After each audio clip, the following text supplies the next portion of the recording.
Good morning, students. Welcome in our online classes, Standard 8th. This is our social science period, We and Our World, and myself, Vikram Sharma, your subject teacher. Dear students, today we are going to start our chapter number 6, Manufacturing Industries, विनिर्माण उद्योग. Okay dear students, first of all मैं आपको बता दूं कि आपका ये chapter है जो एनुअल एग्ज़ाम्स में आपसे इसमें से क्वेश्चन नहीं पूछे जाएंगे, आपके पेरिडिकल एग्ज़ाम्स के लिए है. ओके स्टूडेंट्स, आपके सिर्फ पेरिडिकल एग्ज़ाम्स के लिए है, इसलिए आप इसको उसी हिसाब से तैयार करें. फाइनल पेपर में आपसे इसमें से क्वेश्चन नहीं पूछे जाएंगे. So let us start. Manufacturing industries. देखिए, the literal meaning of manufacturing is, manufacturing का जो सामान्यतः मीनिंग लेते हैं आमतौर पर, वो कौन सा है? To make a product by hand. वैसे मैन्युफैक्चरिंग का मीन क्या होता है? To make a product by hand, हाथ से कोई चीज़ बनाना. But it has attained a wider meaning in the present scenario. लेकिन अब प्रेजेंट सिनेरियो में, आज के समय सिनेरियो होता है, आज का जैसे समय हो गया प्रेजेंट, आज के समय के अंदर इसका एक वाइडर मीनिंग भी है, एक बहुत बड़ा विशाल मीनिंग लिया जाता है. अब इसको प्रोडक्ट बाय हैंड नहीं कह सकते हम सिर्फ. इसका मीन क्या देखिए, to conversion, the conversion of raw material into more useful and valuable commodity with the help of machines or tools is called manufacturing. The conversion of raw material, raw material को convert कर देना किस में? More useful and valuable commodity. Commodity तो है वस्तु, किसी ज़्यादा यूज़फुल उपयोग वाली और वैल्यूएबल, और एक जो वैल्यूएबल सामान होता है उसमें कन्वर्ट कर देना. किसी रॉ मटेरियल, किसी भी कच्ची धातु, कच्चे सामान को, ठीक है, कन्वर्ट कर देना, चाहे वो मशीन की हेल्प से हो या टूल्स की हेल्प से हो, उसे मैन्युफैक्चरिंग कहते हैं. यानी कि मशीनों और औजारों की सहायता से किसी भी कच्ची धातु को यूज़फुल और वैल्यूएबल वस्तु में कन्वर्ट कर देना ही आपका मैन्युफैक्चरिंग कहलाता है. The common example is processing of iron ore to get steel, cotton to get cloth, wood to get pulp and then paper. देखिए इसके एग्जांपल कौन से हैं? जैसे हमें कच्चा लोहा जो मिलता है ज़मीन में से, अभी मैंने पीछे किया था, मिनरल्स वाले लेसन के अंदर किया था, ठीक है, उसमें से उससे स्टील बनाना, और या फिर कॉटन, हम जो खेतों से हमें कपास मिलती है उससे क्लॉथ बना देना, ठीक है, और जो हमें लकड़ी होती है हमारे पास कच्ची, उसकी लुगदी बनाना और फिर इसका पेपर बनाना. तो ये क्या है? सारा आयरन और कच्चा माल है. कॉटन हमें मिलती है, कॉटन से हम कपड़े बनाते हैं. तो इनको सबको convert usable and more useful and valuable चीज़ में कन्वर्ट कर देना ही मैन्युफैक्चरिंग है. It is important to understand that more the raw material is changed in its form through processing. देखिए इसमें समझना क्या ज़रूरी है कि जो रॉ मटेरियल है इसको इसके प्रोसेसिंग के द्वारा इसके अनेक प्रकारों में, फॉर्म्स में चेंज कर देना, इसके फॉर्म को चेंज कर देना. Greater is its value and utility, इसकी वैल्यू को और इसकी उपयोगिता को बढ़ा देना ही मैन्युफैक्चरिंग है.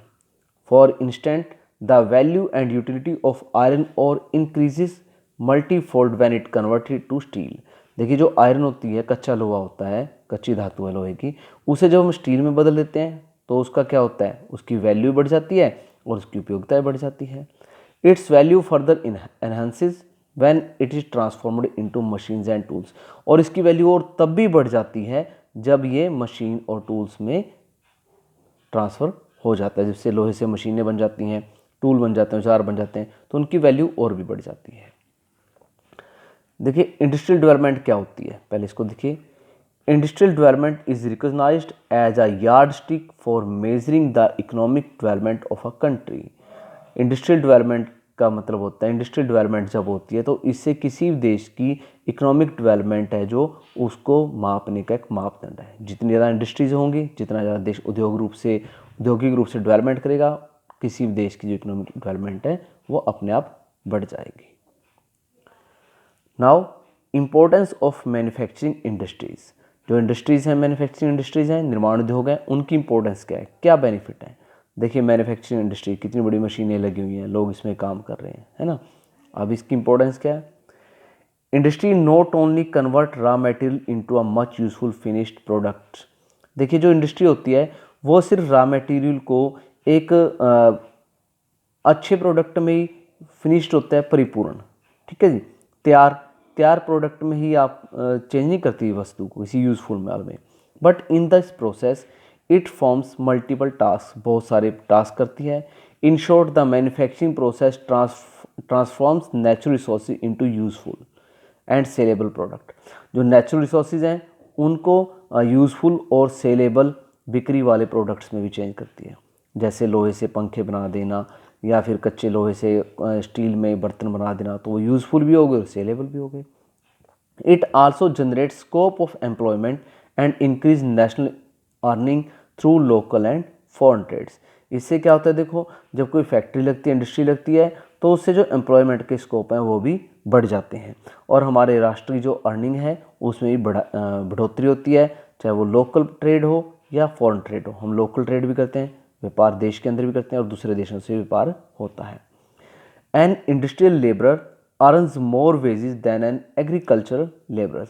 जो इंडस्ट्री में काम करने वाले लोग हैं वो खेती करने वाले लोगों से ज़्यादा इनकम होती है, उनकी ज़्यादा अर्निंग होती है, ज़्यादा मजदूरी कमाते हैं। These industries play an important role in making a country economically prosperous. इस तरह से जो हमारी इंडस्ट्रीज़ हैं वो देश की समृद्धि में, आर्थिक समृद्धि के अंदर प्रॉस्पेरस होते हैं, आर्थिक समृद्धि के अंदर बहुत महत्वपूर्ण रोल प्ले करती हैं। क्वेश्चंस, तो अब है आगे आपका क्लासिफिकेशन ऑफ इंडस्ट्रीज। इंडस्ट्री का क्लासिफिकेशन, हम इंडस्ट्रीज को कितने पार्ट्स में डिवाइड कर सकते हैं, कैसे डिवाइड कर सकते हैं।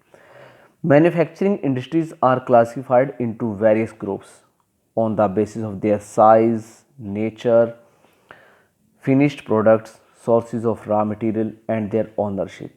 हम इन चीज़ों के बेस पर, किसी भी फैक्ट्री के साइज़ के बेस पर, उसकी नेचर कैसी है, कैसा उसमें काम होता है, फिनिश्ड प्रोडक्ट्स कैसा वो माल तैयार करते हैं। यहाँ पे फिनिश्ड का मतलब तैयार है, तैयार, परिपूर्ण, तैयार किया हुआ माल, सामान। सोर्सेज ऑफ रॉ मटेरियल, कहाँ से रॉ मटेरियल उसको मिलता है, और उसकी ओनरशिप कैसी है, कौन उसका मालिक है। इस आधार पर हम इंडस्ट्रीज़ को क्लासीफाइड कर सकते हैं। So let us start. देखिए, study the chart given below showing the classification of industries. Industry का क्लासिफिकेशन देखिए क्या है। क्लासिफिकेशन ऑफ इंडस्ट्रीज, इंडस्ट्री को हम डिवाइड कर सकते हैं 4 पार्ट्स में। Size, nature of finished products, sources of raw material and ownership. Size के आधार पर, नेचर ऑफ फिनिश्ड प्रोडक्ट्स के आधार पर, ठीक है, फिनिश्ड प्रोडक्ट्स कैसा माल तैयार होता है। सोर्स ऑफ रॉ मटेरियल, उनके रॉ मटेरियल कैसा है उनके पास, इस आधार पर, यानी कि किस बेस पर वो फैक्ट्री बनी हुई है। और ओनरशिप, मालिक का ना हक के आधार पर। साइज के आधार पर इसको 3 टाइप्स में डिवाइड कर सकते हैं। कॉटेज और हाउस होल्ड, लघु उद्योग जिसको बोलते हैं।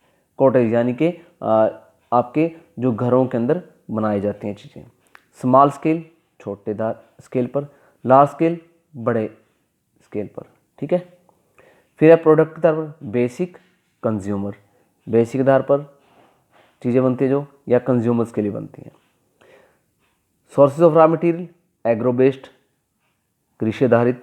फॉरेस्ट बेस्ड, ये हमारे वन आधारित हो गए, यानी कि जो हमारी जंगलों पर आधारित हो गए। एनिमल बेस्ड, पशुओं पर आधारित। मिनरल बेस्ड, जो हमें धरती से खनिज लवण मिलते हैं उनके आधार पर हो गए। फिर है ownership, public sector, private sector, joint sector, cooperative sector. Public sector जिस पर सभी पब्लिक का या किसी सरकार का अधिकार होता है। प्राइवेट किसी एक व्यक्ति के द्वारा। ज्वाइंट दोनों को मिला करके बनते हैं। कोऑपरेटिव सहयोगी। तो इस तरह से हम इस चार्ट के आधार पर जो है हमारी इंडस्ट्रीज़ को 4 पार्ट से बांट सकते हैं, डिवाइड कर सकते हैं, क्लासिफाइड कर सकते हैं। Size, nature of finished, sources of raw, ownership. फिर आगे इनको साइज को भी, आगे इनके सब पार्ट्स हैं। सो स्टूडेंट्स, आज हम इतना ही करेंगे। कल आपको आगे करवाया जाएगा इसका on the basis of size, यानी कि इसके जो क्लासिफिकेशन ऑफ इंडस्ट्री है उसको हम डिटेल में करेंगे। Till that read this chapter number 6, page number 64 and 65. Thank you. Have a nice day.